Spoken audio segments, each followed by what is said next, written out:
Hi, this is Stacy. In this clip, I will show you the final step into making colored noodles. You should let your noodles soak in the alcohol for at least 24 hours so they will get the bright color that you want them to be. These are some noodles that I have previously made. After they have set in the rubbing alcohol, you will put them on a tray. I've used the old cookie sheet and put paper towel on them. Spread them out, make sure that they're not touching each other so that they can dry. It will take a few days for them to dry out.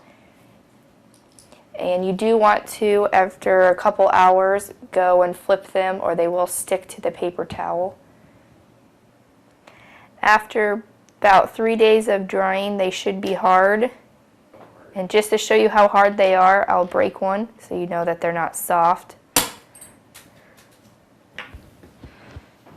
Once your noodles are dry, we are ready to store them.